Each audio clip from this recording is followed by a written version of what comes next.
Okay.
A very good afternoon, good morning, good evening, all the participants.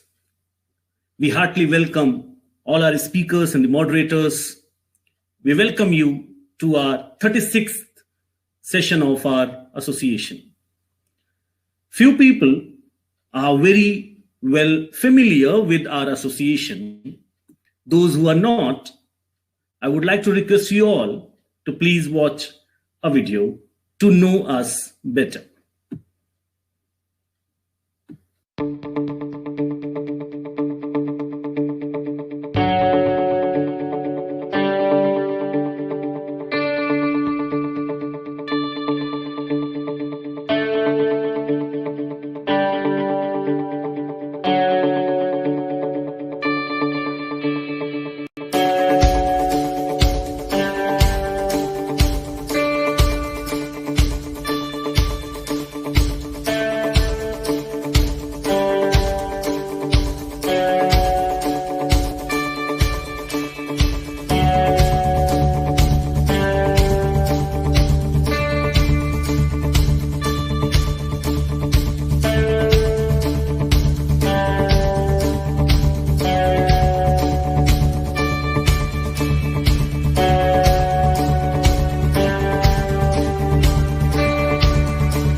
Thank you, everyone. Now, I would like to request a person who is the strongest pillar of our association and chapter head of Hyderabad chapter. May I please request Dr. S. Mohanraj to come and introduce the topic. And today's discussion is very wonderful. It's a roundtable discussion. And may I please also request him to introduce all the speakers, discussant, and the respondents. Sir? Thank you, Shravan. Good afternoon. Sir, can you please turn on your camera, please? Yeah, thank you. Good afternoon, everyone. Welcome to all the participants of the webinar. I'll briefly introduce the team. I request all my colleagues to switch on their camera so that everyone can be seen. Now, we are 5 of us today who will be participating in this roundtable. And we have exactly similar backgrounds, and I'm really happy about it.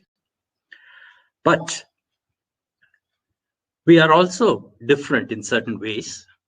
If we are not, the discussion cannot be possible at all. So let me tell you how we are common, how we are also different. We have all studied under the same roof called Central Institute of English and Foreign Languages. Therefore, maybe our ideas appear very similar. But we have worked in several different places. Therefore, we have also changed our views, etc. However, we do present our views on a particular topic, which is teacher training in ELT, a way forward. We will look at this particular topic in the light of NEP. We will bring in some of the reflections of NEP into this particular topic as we proceed. Now, I don't like to really infringe on the points that the two discussants are going to put forth.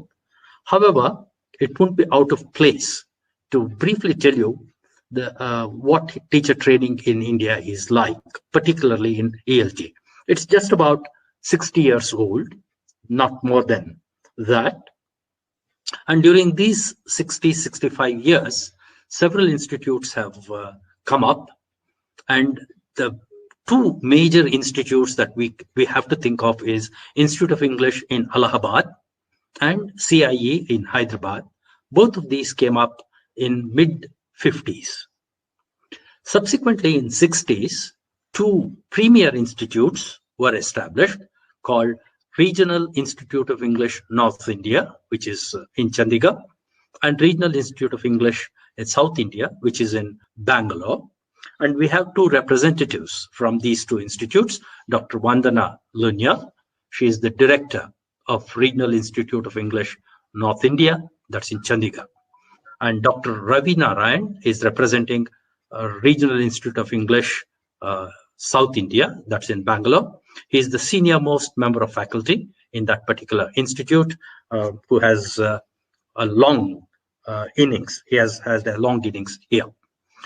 Both Dr. Ravi Narayan and Dr. Vandana will present their views on the state of art as far as teacher training is concerned, especially the in-service teacher training. And we have with us, Dr. Praveen and Dr. Rajendra Jadeja, who are very, very senior educators. They are not only senior teacher trainers, teacher educators, they're also into a lot of administrative work. Dr. Rajendra Jadeja comes from H.M. Patel Institute of English Training and Research, that's in Vallabhidyaga. And Dr. Praveen is from Trishur. Both have headed institutes called Institute of Advanced Studies in Education, which was an experiment by the government of India, which was conferred to some of the best teacher education colleges in the country. And both of them have worked in institutes of Institute for Advanced Studies in Education, one in Vallabhidyaga, one in Trishur, and both have headed these institutes. And we are very happy we have such an elite team here. So without much delay, with this introduction, I'll begin the discussion. And my first question is jointly to Dr. Vandana and Dr. Ravi Narayan. Dr. Vandana and Dr. Ravi, you both represent the regional institutes of English, and both these institutes are more than 60 years old. In fact, both of you have seen teacher training, especially the ELT teacher training, grow from stage to stage. Now, what are some of the major changes in terms of development that you can see? And what are some of the challenges that you have faced each time there was some sort of a change that was brought about in the training programs? We'll begin with Dr. Vandana. My only request is let's take just about 3 minutes to make our presentations, each one of us. Okay, Dr. Vandana. Thank you, Dr. Mohanraj. Good evening, everyone. Tracing the journey of RI North India is a huge task. However, I will try to do so. Basically, an in-service teacher training institute, RI came into being in 1963. For more than a decade, it was assisted by the faculty of the British Council. That is till the early 80s. And later, one British Council scholarship for doing masters in ELT under the Colombo plan was given to the faculty members every year. Apart from two regular teacher training courses that RI does, RI also has been doing doorstep training and giving extension lectures to higher education institutions and school education programs in institutions such as Kendriya Vidyalayas and Navodaya Vidyalayas. In the 90s, we developed the functional English syllabus that was adopted by 200 colleges across India. We have also a Department of Extension Services wherein we provide ELT consultancy to state departments of education, boards of school education, and universities. In this journey, RI also trained teachers from other countries such as Vietnam, Nigeria, Cambodia, the latest being Afghanistan. RI did not restrict itself to teacher training only and tried to give other courses such as post-graduation in English, personal development for college students, soft skills for school students, etc. for several years, which entailed curriculum development for both the programs. In 2016, after taking over as director, I started the Continuous Professional Development Program for Teachers of Chandigarh under our CPD wing. It is an innovative initiative of RI. Our CPD model is a staggered 8-week program for school teachers. We enroll 40 in-service teachers for this program. It requires teachers to be with us for 1 week every month. In that week, we train them in all the aspects of a particular skill or component. After that, they go back to their schools and continue their teaching work. They also try out the methods learned at RI and give us feedback on how things worked out for them when they come for the next contact program. This follow-up ensures that the participants manage to get our support through the year while they're away from their schools only for 8 weeks. In 2020, due to COVID, as we switched on to the online mode, we doubled the duration of the courses. Talking about the pedagogy, RI has always proposed that the best method of teaching English is the one that suits their context the most. We also advocated the communicative approach initially, but we were dealing with teachers from the rural Punjab and Haryana. It became very clear to us very soon that CLT may not work. The positive impact of CLT has been negligible as far as rural areas are concerned, because the teachers are also not well equipped to use CLT in their classes. CLT has made positive impact only in the English medium schools where both students and teachers have adequate exposure to the language. I would say the picture is still the same as it was 30 years ago. In fact, in rural areas, it has become worse. Therefore, in our methodology classes, We have always advocated the contextual approach or the eclectic approach more than the communicative approach, as we assert that we are in the post-method era, and the best method is something that actually works in the classroom. Thank you. Thank you. Thank you very much. That was wonderful time maintenance. Ravi, could we have your views on this? Yeah. Thank you, Dr. Mohanraj, and good afternoon, everyone. As most of you will know, the Regional Institute of English South India, Bengaluru, was established in 1963 as a result of a campaign called Madras English Language Teaching Campaign, MELT. It's popularly known as MELT campaign. And I'm glad to be associated with this institute for more than 16 years now. At the Regional Institute of English South India, Bengaluru, we have an annual academic plan, which is approved by the Board of Governors, who are the principal secretaries of education of the member states. We cater to the needs of 6 South Indian states, namely Andhra Pradesh, Karnataka, Kerala, Tamil Nadu, Telangana, and Puducherry. And recently, Lakshadweep has also shown a lot of interest in becoming one of the member states. We work under 5 wings, namely Teacher Training Wing, Research Wing, Publication Wing, Faculty Development Wing, and ESP Wing, that is English for Specific Purposes Wing. So teacher training is our flagship program. We used to conduct in-service teacher training programs for 4 months when the institute was established in 1963, and then it was reduced to 3 months and then to 2 months, and now we conduct 1 month residential in-service teacher training programs. We have also shifted our focus from training teachers to training trainers. So we conduct trainer training programs as well. And then under research wing, we carry out many different research studies and we make recommendations to the department. And under publication wing, we've developed lots of materials like reading cards, training modules, and our series of films called Hello English and English Around Us. They're popular in many states. These are 20 video films to develop the spoken skills of students. And then we have faculty development wing, where we invite experts from the field, experts from the RELO, British Council, and other non-governmental organizations who conduct in-house faculty development workshops. And then we have English for Specific Purposes wing, where we cater to the needs of the general public, students like engineering students, MBA students, and also we conduct ESP courses for professionals such as nurses, doctors, and lawyers. Talking about recently, so one of the best achievements that we have made during this pandemic is we have recently, from November till today, we have trained 600 teachers, both primary and secondary, online. I think that was great, really, engaging teachers in their continuing professional development online during the pandemic.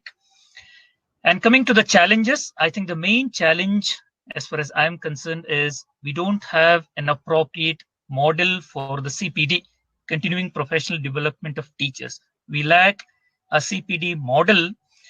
We follow one size fits all kind of approach, whereas some teachers, they need a lot of support in developing their proficiency, whereas other teachers, they need inputs on pedagogical skills.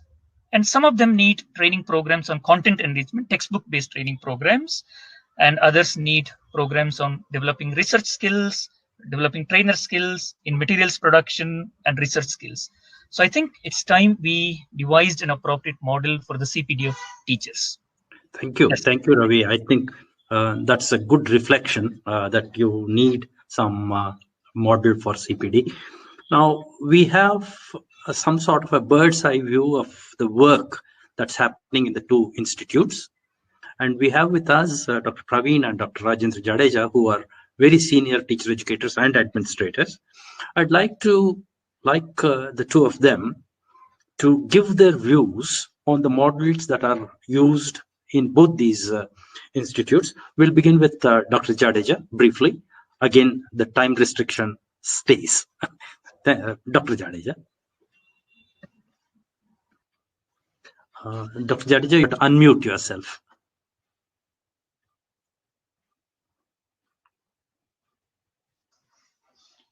Thank you, Dr. Mohanraj.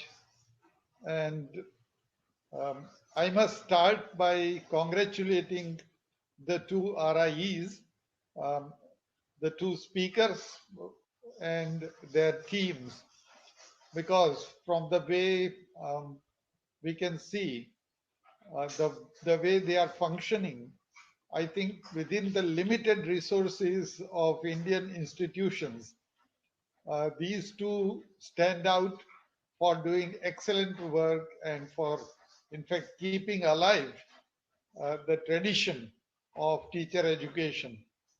Not only keeping alive, but also they have kept growing, it seems. But I would like to make 3 points.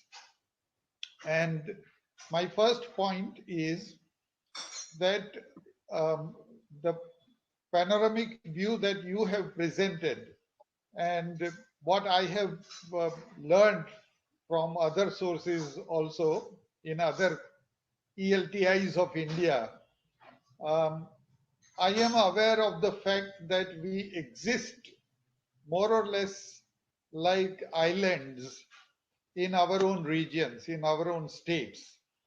There was a time when CIE used to call annual conference of all ELTIs, and that gave us an opportunity to meet and network with each other. I think it is time now, because it is so much more possible to network, because communication networks are now easily available.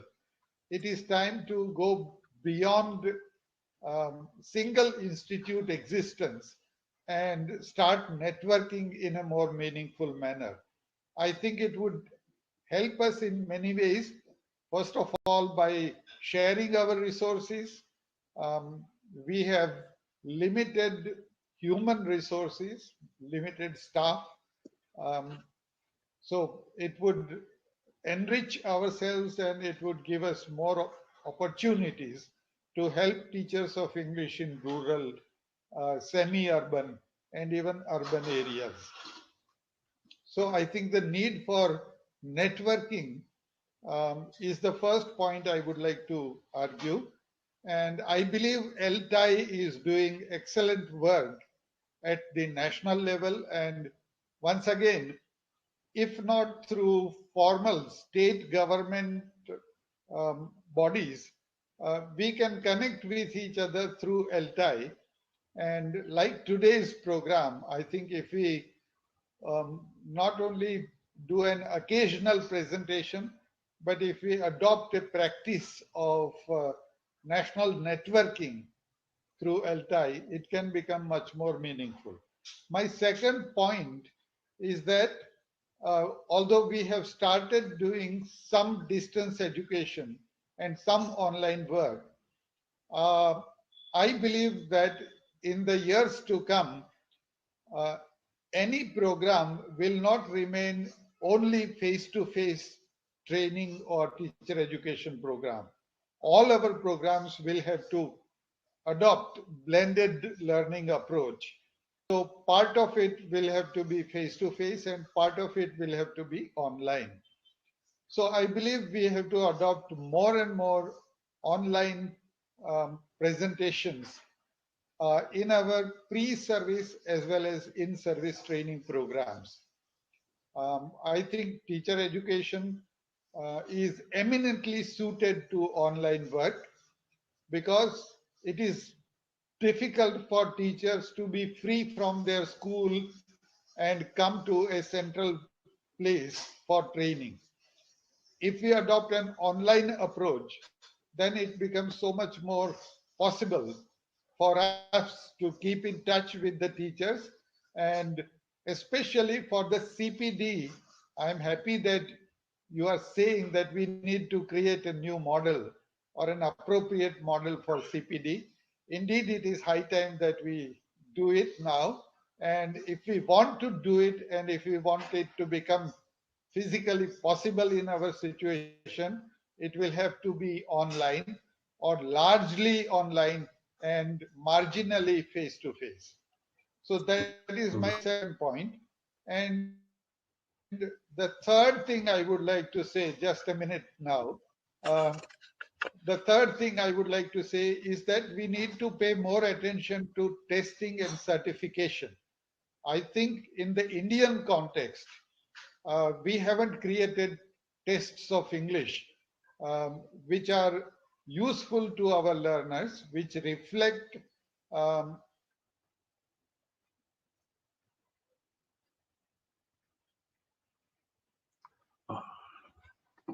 I think we have lost connection with Professor Jadeja.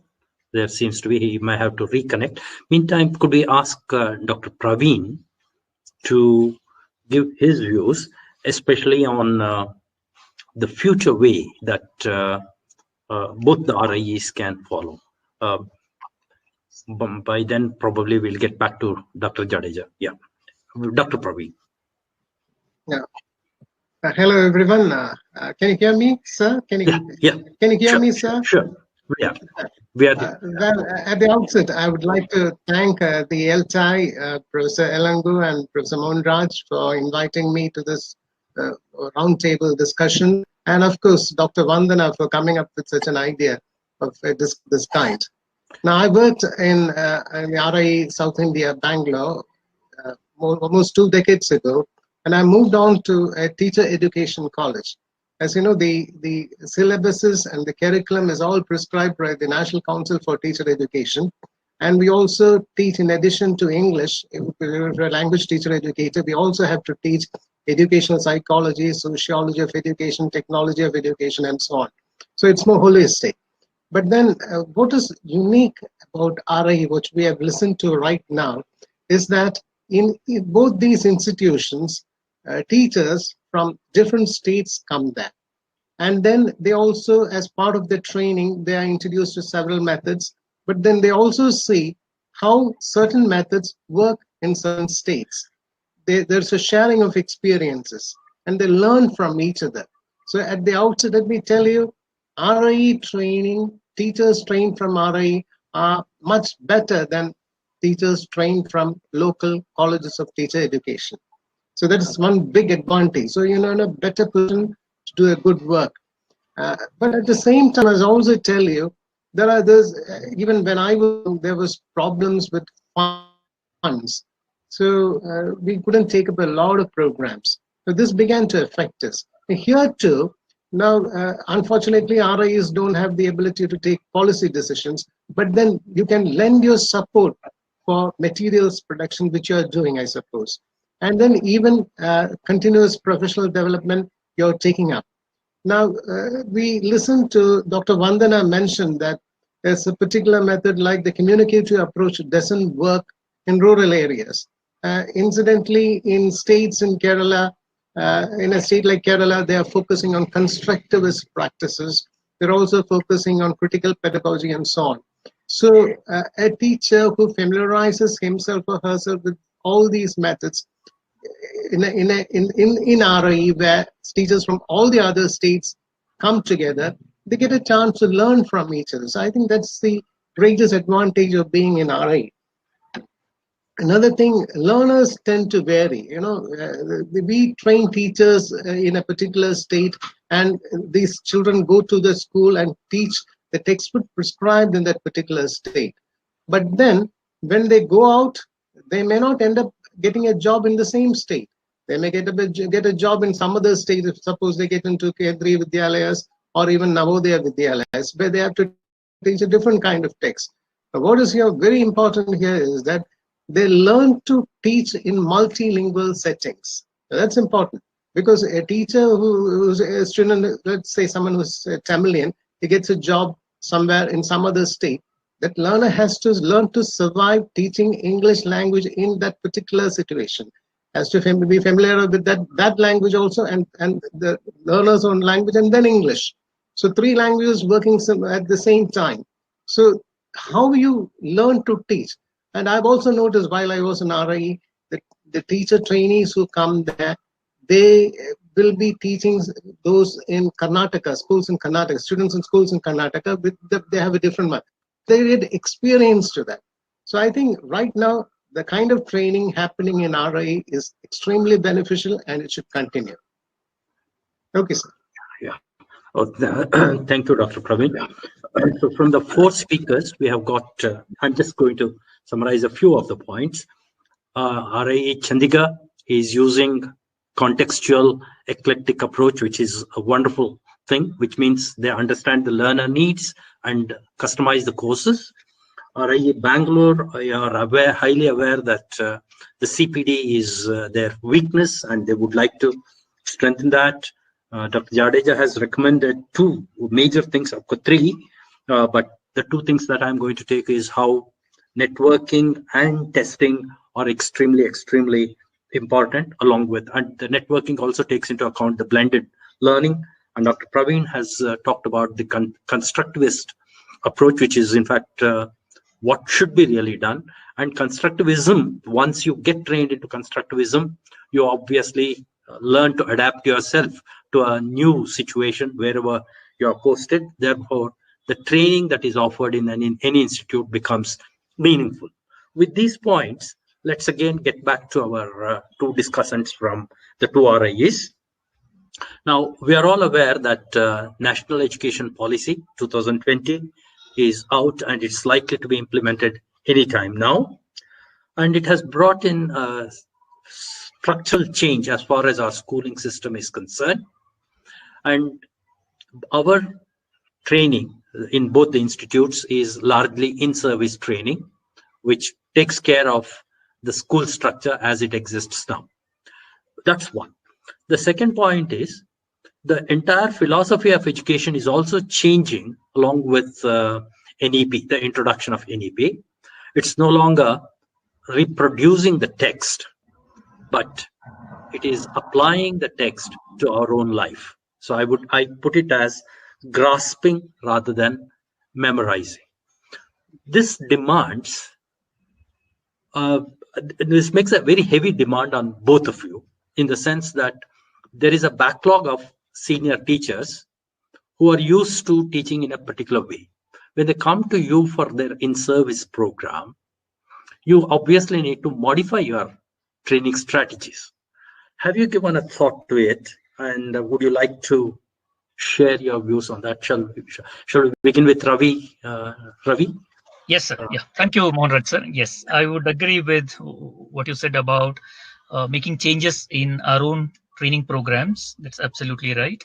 I would say even NCF 2005, National Curriculum Framework 2005, came out with similar recommendations. They 2009, National Curriculum Framework for Teacher Education.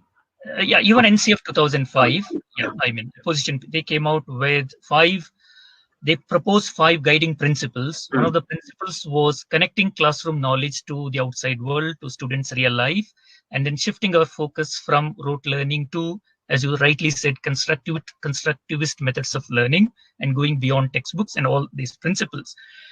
But I mean, we talked about this in 2005-06, and all the states conducted training programs for teachers based on constructivist approach, but I don't see much change happening in the classroom. And what I'm trying to say is that any such top-down initiative will not really work in the classrooms. We can change textbooks, we can suggest methodologies, but unless teachers change themselves, unless we see real changes in the classroom, I don't think we are helping much in improving students' learning. So what we do at RIE Bengaluru is that we believe in reflective practices. We encourage teachers to become reflective practitioners. So we help them write reflective journals. And these days, teachers even create blogs. And then we have developed digital portfolios. Teachers create digital portfolios. And then we also have peer mentoring sessions. Teachers conduct peer mentoring sessions. And then we give a lot of input on exploratory action research. I mean, how to identify classroom problems, how to collect data from students and other stakeholders, and how to solve some of these classroom issues, problems. So teachers get a lot of orientation on conducting exploratory research and action research.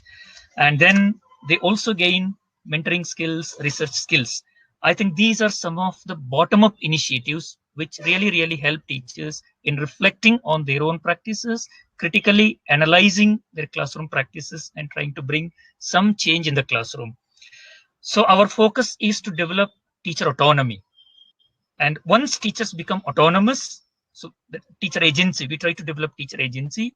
Once they make wise pedagogical decisions in the classroom, I think that really helps students, and students in turn become autonomous. So that self-direction, if you're able to give self-direction to our teachers, I think they'll be able to take care of themselves. So in the background of NEP 2020, what we have done is we are trying to develop teachers' digital skills. As a follow-up of our face-to-face programs, we conduct a 3-month online follow-up sessions with primary and secondary school teachers. I think this seems to be working very well. And we are also trying to develop special packages, different materials on foundational literacy and numeracy. We are developing packages on learning outcomes, early childhood care and education, and also materials on mentoring skills and spoken English. I think the best thing is we're involving DIET faculty and some of the expert teachers and trainers in the process of materials production. I think these resources will have to be shared with, as Dr. Jadeja said, with the wider network. Yeah, that's it from my side, sir. Yeah, thank you. Yeah, true. Yeah, thank you, Ravi. I think that's a lot of good planning that you have. I'm particularly impressed with exploratory action research, which is almost a very recent phenomena, totally recent phenomena, and making the entire thing a self-directed learning. I think Dr. Jadeja is an expert in that area. He will probably give his comments on that. And also digital skills, developing digital. I think these are probably in the right direction. Now let's check with Dr. Vandana. Dr. Vandana, have you given a thought to these areas? Because this is a pressing need now. Over to you. Yeah. Unmute yourself. Dr. Vandana, please unmute yourself. Am I audible now? Yeah. Am I audible? Yes. Yeah, thank you, Dr. Mohanraj. Yes, we do all those things that Ravi has been talking about in our teaching training programs. In fact, we have a lot of emphasis on digital training of our teachers. We devote, like I was talking about my CPD program. So one full week is devoted to, making them aware of what are the latest digital trends in education. And of course, learner autonomy is also one of the most important aspects of our teacher training. However, I would like to talk in the light of NEP 20, what kind of steps RI will be taking now. So RI has already started taking steps towards fulfilling the need of becoming a multidisciplinary organization, as we designed a 120 hours course in personal development and also delivered short workshops in disaster management. Recently, we were asked to consider giving courses on forensic examination and defense studies with National Forensic Science University and Rashtriya Raksha University. According to the NEP, the first fundamental principle that we should guide both educational system at large as well as the individual institution within it is recognizing, identifying, and fostering the unique capabilities of each student by sensitizing teachers as well as parents to promote each student's holistic development in both academic and non-academic spheres, which means we clearly need to give non-academic aspect equal importance. However, if you look at the academic side, we definitely need to go beyond the textbook. That is beyond what is prescribed. And this is exactly what we try to do. In fact, we've been trying to do in our CPD program and in our PGCT program for the last 4 to 5 years. Now, this particular thing is in line with the principles of CLT that necessitates teachers to use authentic materials in the classroom. These are the materials that students are supposed to decipher more than the textbooks. NEP 2020 also aims to make full equity and inclusion as the cornerstone of all education decisions to ensure that all the students are able to thrive in the educational system. So our teacher education programs are generally learner oriented, and for all the teacher education programs, we have a separate wing that does the needs analysis first, and then we do the curriculum design for them. So it would be therefore important to consider students' experiences of life as the text in the classroom. This is what I mean when I say that we need to go beyond textbooks. The students' experiences can be elicited from them using and encouraging them to speak in the language in which they're most comfortable, their mother tongue or the local language, whatever. This relates well with the concept of inclusive education, in which all students get a right to express themselves. And that is what all the teachers, all the trainers in our teaching training programs are actually told to. Of course, there are so many other aspects of inclusive education which we need to be sensitive about.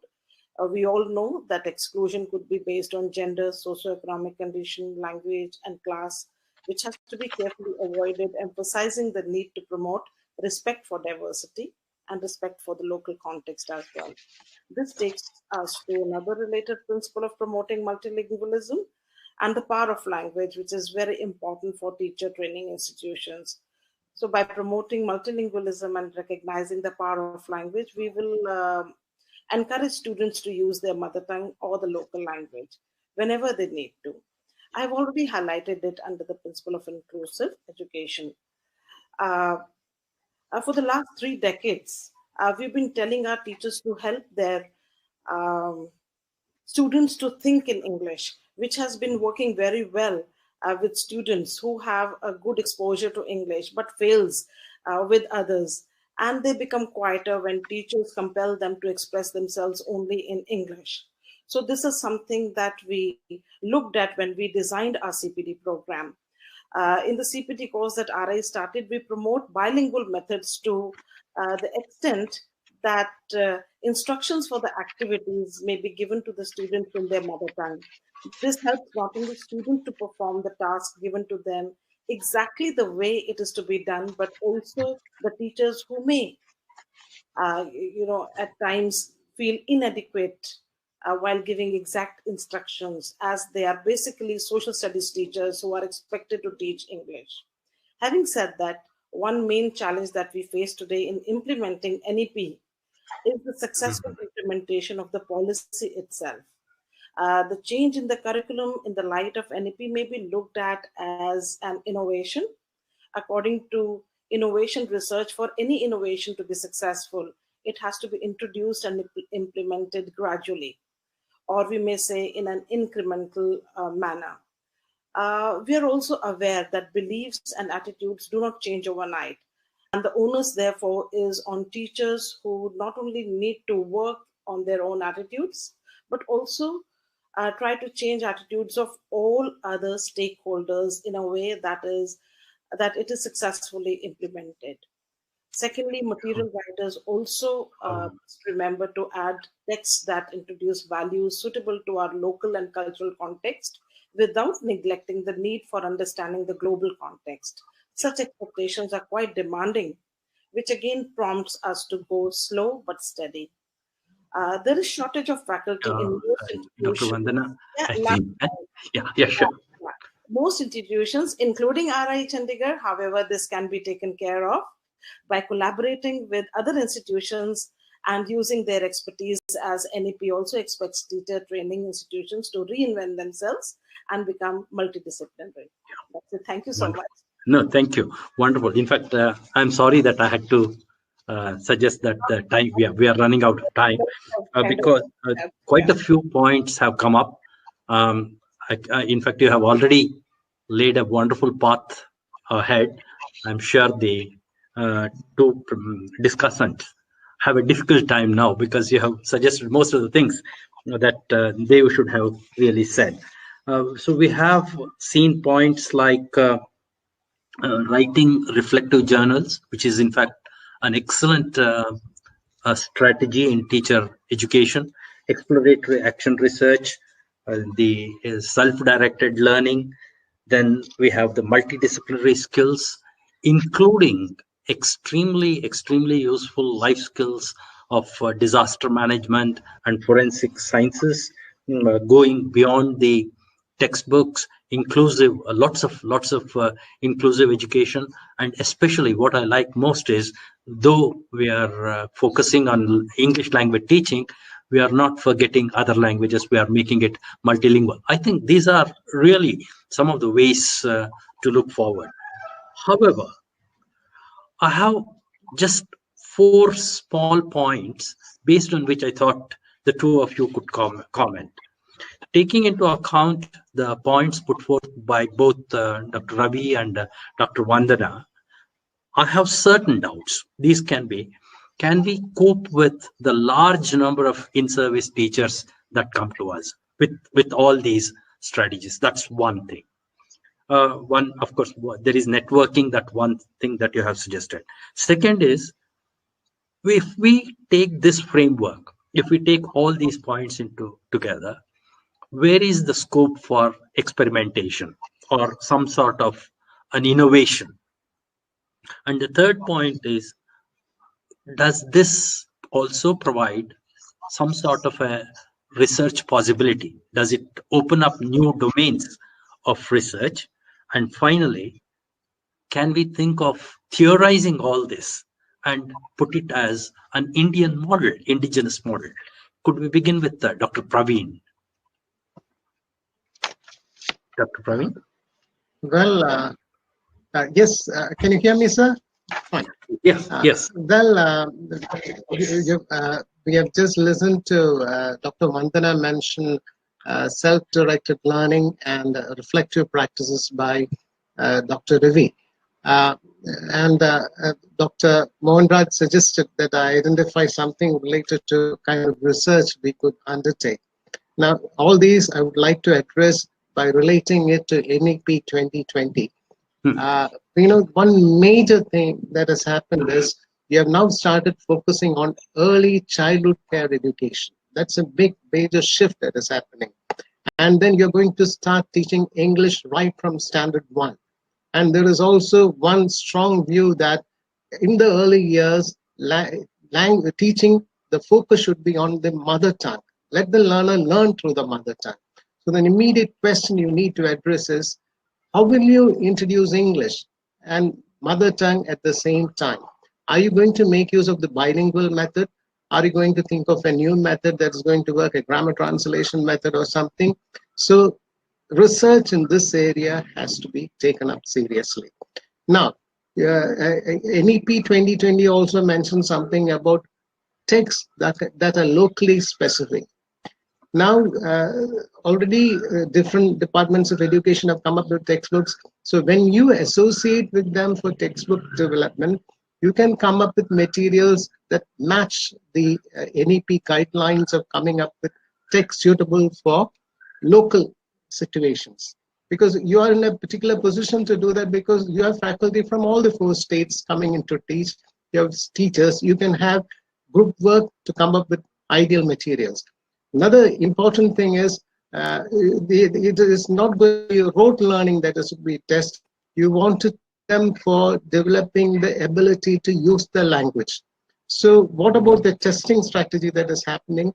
Can you think of revising it so that it suits the learners? Now, Dr. Ravi did mention something about making teachers digitally competent. Now, I think in the 2010 National Council for Education Policy for Teacher, National Council for Teacher Education's Teacher Education Framework, they did mention technology-based teaching should be important. But only now during the COVID pandemic, we have suddenly realized that our teachers are not competent enough to engage online classes. And here one major aspect we have to look into, particularly in the context of India, is that accessibility is one issue, affordability is one issue. Most of our learners don't have laptops at home. Some students don't have accessibility to internet. So in such a situation, how can you think about going about teaching online. So this is something you have to take up. Now, in terms of a local model, let me come up with something which some of us have tried in Kerala State, and that is the use of WhatsApp exclusively for teaching, for the pedagogic purpose. You have, because the advantage of WhatsApp is that if you can if you have a smartphone, you're not going to use a lot of data. You can use audio, you can use visuals, you can use video, you can type, and all these are several types of input you can give using a cheaper medium. Now, to have a laptop, to have internet facility, it's good. But then if you have a smartphone, you can think of all these possibilities. And then, as said earlier, CPD is also an important area that has to be looked into 2020. So all these, if you look into and try to match guidelines of any 2020, I think both institutes can do a wonderful job. Thank you. Thank you, Dr. Praveen. Jadeja, would you like to suggest a few? Yes, thank you. I would like to make 2 points, and I'm trying to include other issues in these largely grouped 2 points. One is networking. We have been talking about it. And I would like to say that we can relate this to the NEP 2020 in a big way. I think Dr. Praveen is very right in pointing out that all our learners do not have a laptop at home. So that can wait a little. But I think all our teachers have a smartphone by now, and we should make the most of it. So networking should largely be based on the teachers using their smartphone for their professional development. So the CPD model that Ravi requested will have to work around this possibility. I think it's a major possibility with which we can do some wonderful work, and we can break new ground if we enable our teachers to use their smartphone for their professional development. Now, how can networking help in this? I'm sure we are already doing this in our own regions with our own groups of teachers. But if we break the mold of working within a state or within a region, and if we start focusing on national level resources and creating national networks with the existence of smartphone model, I think it is possible to do a large number of things. And for the ELTAI or some other national level network that we can create, I would like to say that we can begin by building up a resource pool. We can make resources available to teachers, not only within our own state or within our own region, but national level resource pool, which our teachers can access to. So that will work both ways. I think we will be able to contribute to the work happening elsewhere in the country, and we would benefit by the work done by excellent institutions like the two RIEs and a large number of research that has happened at 5l, for example, which is not accessible today to teachers in our schools and colleges directly. But if we can put it on a kind of digital resource, national level resource pool, and make it accessible, that would be a great thing in my view. The second point I would like to make is just one more minute. I think the self-directed learning model for CPD is the way to go. So one thing is technology based and creating a network. The second thing is self-directed learning model. And once again, at the national level, if we can create a smooth path for professional development and allow our teachers to move on their own, and our institutions become enabling bodies which then offer guidance, offer assistance for self-directed professional development, that would be a dream situation, and I would be very happy to see that day. Thank you. Thank you. Very well. Thank Well you said. so much. Thank you so much. Brilliant points that have come out from both the present discussants. In fact, thank you, Dr. Praveen, for suggesting such a beautiful topic for research, which is excellent. In fact, I think all the research institutes and the universities should take a note of this research based on multilingual education, how there can be some sort of a balance that can be struck between English teaching and the mother tongue teaching. And also you gave an excellent vision on the textbook design. I was reminded of the axiomatic statement, think globally, act locally. I think that's how you captured it. And testing also, how testing can be revised. I was wondering whether we could have our own standards like CEFR. Probably we should be attempting to do something like CEFR. National Literacy Mission has attempted it, but I'm not sure if it is readily available. And Dr. Jadeja talked about how the available resources can be exploited furthermore for both CPD, pooling resources, making a common pool of resources, and SDL strategies to be used properly for textbook.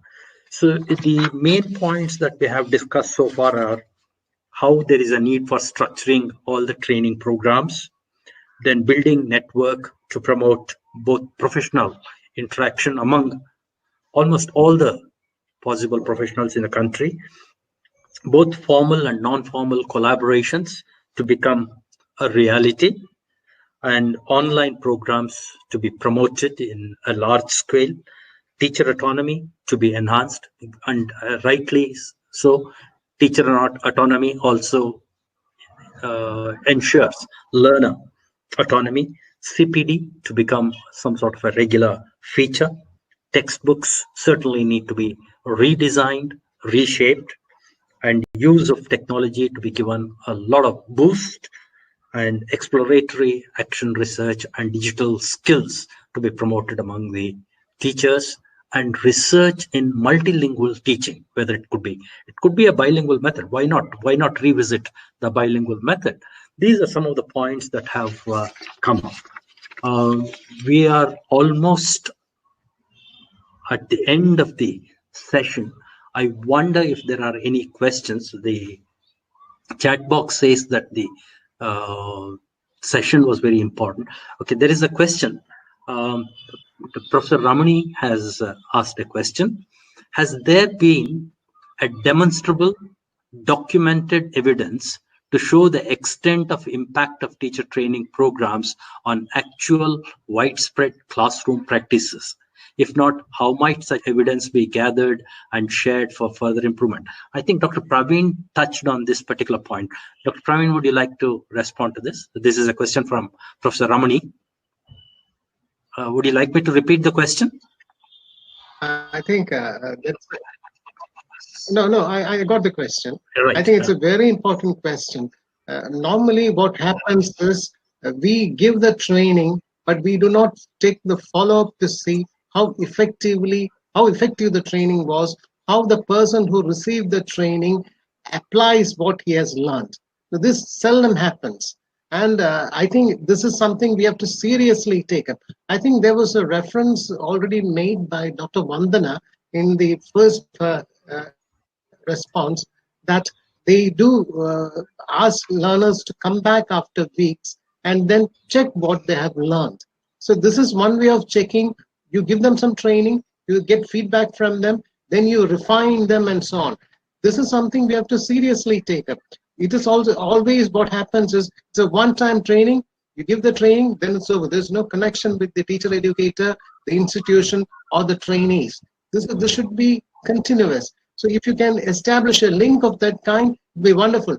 I'm not sure whether anyone has taken up serious research in this area. This has to be done, and it would be good if we take up research and then look at the findings and refine our own teaching. Yeah. In fact, all of us did talk about follow-up strategies and how there is a larger weakness that is felt in almost all the training programs about the follow-up, and how follow-up can be strengthened is one thing that we have been talking about, and I think that responds. There is a second question from Dr. Vinod Chopra. There is a trend of appointing teachers on temporary basis across the nation. What is worst is that mostly these teachers are untrained and can never do justice with their students. Is this a good practice? I think it's a very philosophical question. Professor Jadeja, would you like to respond to this? Would you like me to repeat the question, or what Vinod Chopra says is that there have been so many ad hoc appointments, I got and the question. no, I think it's an important. We are not able to hear you.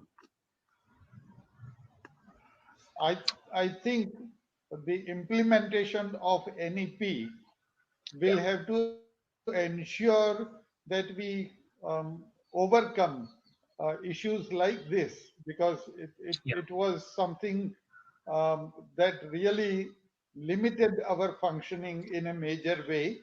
And now the national government and various state governments have said that they will start recruitment on a larger basis in a serious manner. We hope that we will be able to overcome this, but we should certainly convey it to the people concerned that this creates a major hurdle in improving our education, whether it is English language education or education in general. True. Thank you. True. Actually, there's one more thing. With your permission, I'd like to just add one sentence. NEP has suggested a different type of teacher training, integrated teacher training program, which takes care of both content and methodology. I'm sure that's going to help. Secondly, the introduction of TET exams. I think that's also that will also go a long way in responding to the question that Dr. Chopra asked. I think we can take just one more question. Is there any competency mapping framework? I'm not very sure of this. Would one of you like to take this up? Is there any competency mapping framework?